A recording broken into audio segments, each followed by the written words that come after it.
बाकी पूजा के जैसे ही इसमें भी जल, चंदन, अक्षत, पुष्प और नैवेद्य के बाद हम आरती करेंगे। शिव जी की आरती शुरू करते हैं। जय शिव ओंकारा, हर शिव ओंकारा, ब्रह्मा विष्णु सदा शिव अर्धांगी धारा। ओम जय शिव ओंकारा, एकानन चतुरानन पंचानन राजे, हंसानन गरुणासन वृषवाहन साजे। ओम जय शिव ओंकारा, दो भुज चार चतुर्भुज दस भुज ते सोहे, त्रिभुवन रूप निरखता त्रिभुवन जन मोहे। ओम जय शिव ओंकारा, अक्षमाला वनमाला मुंडमाला धारी, चंदन मृग मद सोहे भाले शशिधारी। ओम जय शिव ओंकारा, श्वेतांबर पीतांबर बाघांबर अंगे, सनकादिक गरुणादिक भूतादिक संगे। ओम जय शिव ओंकारा, कर के मध्य कमंडल चक्र त्रिशूल धरता, जग करता जग हरता जग पालन करता। ओम जय शिव ओंकारा, ब्रह्मा विष्णु सदा शिव जानत अविवेका, प्रणवाक्षर के मध्य ये तीनों एका। ओम जय शिव ओंकारा, काशी में विश्वनाथ विराजत नंदी ब्रह्मचारी, निति उठि दर्शन पावत रुचि रुचि भोग लगावत महिमा अति भारी।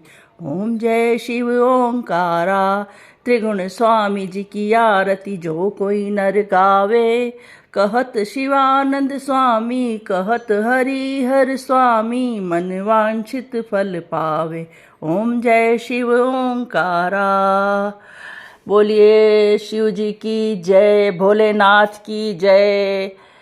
वैसे सामान्यतः ये व्रत चैत्र, वैशाख, श्रावण तथा कार्तिक माह में भी किया जाता है, मगर सावन में इसका विशेष महत्व है। इस दिन व्रत रहकर भगवान शंकर तथा पार्वती की पूजा करनी चाहिए, सफ़ेद वस्त्र धारण करने चाहिए। इस प्रकार दिन में एक बार भोजन करना चाहिए। ये व्रत करने से स्त्रियों को पति तथा पुत्र सुख प्राप्त होता है। अब हम आपको इसकी कथा सुनाते हैं। अश्वपति प्रदेश में भगवान शंकर का एक बड़ा सोने का मंदिर था। उस मंदिर का पुजारी बड़ा धूर्त तथा नशेबाज था। जो लोग मंदिर में भगवान के दर्शन के लिए आते थे, उनको पहले नशीली चीज़ें खिला देता था, फिर उनके पैसे आदि सब छीन लेता था। इसी तरह वो दिन प्रतिदिन पापों को बढ़ाता जा रहा था। एक दिन रात के समय भगवान शंकर और पार्वती घूमने निकले। जब पुजारी का ऐसा हाल देखा तो पार्वती जी ने अप्रसन्न होकर कहा कि हे नीच, तूने मेरी पूजा जब तब त्याग पाप कामना शुरू कर दिया है, जा तू मेरे शाप से कोढ़ी हो जाएगा। पार्वती के शाप से देने से के साथ ही पुजारी जो है कोढ़ी हो गया। फिर तो वो दुखी होने कर रोने लगा, चिल्लाने लगा। भगवान कृपा से देवांगनाएं पुजारी की ये दशा देखने आईं और बोली, क्यों तुम्हारा ये हाल क्यों कर दिया गया।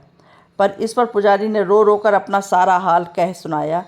इस पर देवांगनाओं ने दया करके कहा, हम तुम्हें एक उपाय बताती हैं, तुम ध्यानपूर्वक 16 सोमवार का व्रत करो और तुम्हारा कोढ़ ठीक हो जाएगा और मुक्ति पाएगा।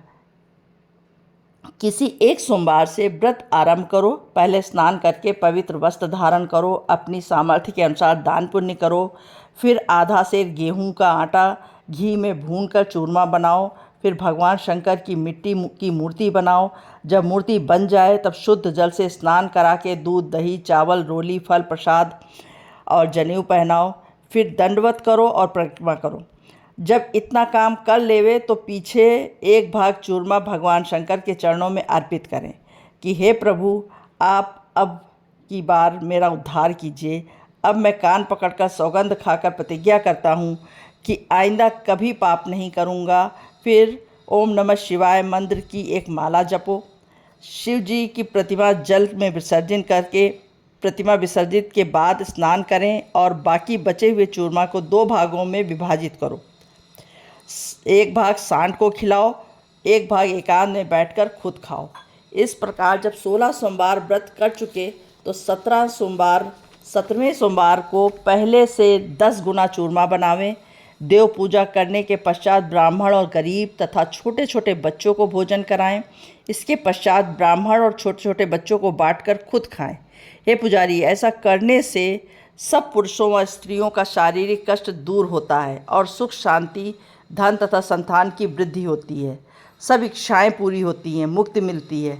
पर एक बात याद रखने की है, तू सावधान होकर सुन और गांठ बांध ले कि जो व्रतधारी इन 17 सोमवारों के बीच किसी से झगड़े, झूठ बोले, पाप आदि करे, वो झूठे मुँह सोए, किसी को दुख देवे, दोष ग्रहण करे, तो वो सुख के बजाय दुख पाए और व्रत का फल अकारत जाए। देवांगनाएं ऐसा उपदेश देकर अंतर्ध्यान हो गईं और पुजारी ने शांति के साथ पवित्र विचारों के साथ 16 सोमवारों को विधिपूर्वक व्रत रखा। इस व्रत के प्रभाव से पुजारी का कोढ़ दूर हो गया, सोने के समान सुंदर शरीर हो गया और हर तरह का सुख प्राप्त हो गया। एक दिन एक अत्यंत निर्धन व दुखी ब्राह्मण पुजारी के पास जाकर कहने लगा, महाराज, मैं बेहद दुखी हूँ, आपकी सेवा में आया हूँ, आप मेरी सहायता कीजिए। जब उस ब्राह्मण ने अपना बाकी हाल सुनाया तो पुजारी को उस पर अत्यंत क्रोध आया, तो उसको बहुत लताड़ा, खूब खरी खोटी सुनाई। जब तरस आया तो उसने कहा, भाई, पहले मैं तो तेरी तरह ही था, अत्यंत दुखी था, रात दिन नशे में धुत रहता था, पाप कर्म में भी लगा रहता था, लेकिन 16 सोमवारों का व्रत करने से मेरी दशा बदल गई और विचार भी बदल गए हैं। अतः तुम्हें जिस प्रकार मैं समझाता हूँ उसी प्रकार विधिपूर्वक व्रत करो, भगवान तुम्हारा सब दुख दूर कर देंगे। ब्राह्मण पुजारी का आदेश पाकर अपने घर लौट गया और वहाँ जाकर विधिपूर्वक सोमवार के 16 व्रत पूरे किए। इसके पश्चात वो एक दिन किसी काम से नगर को गया तो वहाँ रूपवती तथा साक्षात लक्ष्मी स्वरूप राजकुमारी का स्वयंवर रचा हुआ था। राजा ने घोषणा कर रखी थी कि मेरी हथनी जिस व्यक्ति के गले में माला डालेगी उसी के साथ मैं राजकुमारी का विवाह करके आधा राजपाट दे दूंगा। ब्राह्मण भी तमाशा देखने लगा। उसके बाद उसने राजमहल में जाकर पहुंचा। अब भगवान की लीला देखिए। राजा की हथनी ने सूंड में माला लेकर उस ब्राह्मण के गले में डाल दी और उसको प्रणाम किया। राजा ने अपनी प्रतिज्ञा अनुसार राजकुमारी का विवाह उस ब्राह्मण के साथ कर दिया और राजपाट उसको दे दिया। ब्राह्मण फिर सुखपूर्वक अपना जीवन व्यतीत करने लगा और भगवत पूजन में लीन रहने लगा। एक दिन राजकुमारी ने अपने पति से पूछा, प्राणनाथ, आपने कौन सा ऐसा पुण्य किया जिसकी वजह से आपको राजपाट और इतना सुख प्राप्त हुआ? तब ब्राह्मण ने अपना सारा हाल कह सुनाया। फिर तो राजकुमारी ने भी 16 सोमवार का व्रत रखा और 2.5 मन चूरमे का प्रसाद गरीबों में बांटा। इस 16 व्रतों का प्रभाव ये है कि भगवान ने अति रूपवान, अति बलवान, भाग्यवान, अच्छे गुणों से युक्त पुत्र प्रदान किया। ब्राह्मण ने ज्योतिषियों को बुलवाया और बालक की कुंडली बनवाई तो उन्होंने बताया कि इस बालक के ग्रह बड़े प्रबल हैं, ये चक्रवर्ती राजा होगा और सब राजे महाराजे इसके पैरों और अपना शीश झुकाएंगे। यह बात सुनकर ब्राह्मण और राजकुमारी अत्यंत प्रसन्न हुए। राजकुमार बड़ा हुआ तो माता ने उसे भी 16 सोमवारों का व्रत रखवाया। राजकुमार ने व्रत के बाद प्रतिज्ञा की, प्रभु, मेरे राज्य में प्रजा सुखपूर्वक रहे, यही मेरी कामना है। कुछ समय के पश्चात विदर्भ देश के राजा के बेटी ने दहेज में अपना सारा राजपाट दे दिया और इस तरह वो ब्राह्मण कुमार सारे भारतवर्ष का राजा बन गया। बाकी सब राजा उसके अधीन हो गए। बड़े बड़े विद्वान ब्राह्मण उस राजकुमार के राज्य में 24 घंटे कथा कीर्तन करते थे। अमीर गरीब सब प्रकार से सुखी थे, किसी को भी किसी प्रकार का कष्ट न था। बहुत काल पीछे राजकुमार के माता पिता वृद्धावस्था को प्राप्त हुए और राजकुमार को राज्य सौंपकर खुद भगवत भजन के लिए वन में चले गए। तब राजकुमार उनके जाने के बाद बहुत दुखी हुआ और दिन रात शिव जी की पूजा में रहने लगा।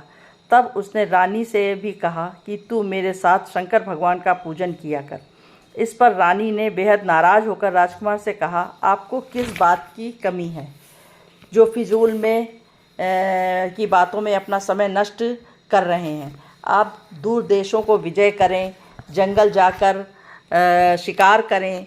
यह पूजा पाठ भक्ति तो साधु संतों का काम है, मुझे ये बिल्कुल पसंद नहीं है। इस सब को बंद कर दीजिए। राजकुमार ने अपनी पत्नी की बात सुनी अनसुनी कर दी और चुपचाप भगवान शंकर के पूजन को करता रहा। रात को स्वप्न में भगवान ने उसको दुख देकर कहा, बेटा तुम अपनी पत्नी को तुरंत से निकाल दो, नहीं तो दुख पाओगे। प्रातःकाल राजा ने अपने मंत्रिमंडल को बुलाकर उनको सारा वृत्तांत कह सुनाया। सारी बात सुन मंत्री कहने लगे, महाराज रानी को शीघ्र वनवास दे दीजिए। सर्वसम्मति से राजकुमार ने रानी को वन में भिजवा दिया। तब रानी जंगल में मारी मारी फिरने लगी और दरिद्रता भी उसे तरह तरह से कष्ट पहुंचाने लगी। गर्मी, सर्दी और बरसात में भी उसको अपार दुख भोगना पड़ा। कई साल वो इस प्रकार से दुख भोगती रही। एक दिन एक धोबिन को उस पर दया आ गई। वो उसको अपने घर ले गई। धोबिन ने दोनों को मार मार के घर से निकाल दिया। एक साधु ने जब रानी का ये हाल देखा तो उसको उस पर बड़ा तरस आया। उसने भगवान शंकर से प्रार्थना की, भोलेनाथ शंकर देव, संसार का कल्याण करने वाले महाराज, इसके अपराध क्षमा कीजिए तथा इस स्त्री के किए का पछतावा कर रही है। इसके बाद इस साधु ने रानी को 16 व्रत रखवाए तो भगवान शंकर ने राजा को स्वप्न में दर्शन देकर उसको जंगल में से रानी को लिवाने के लिए भेजा।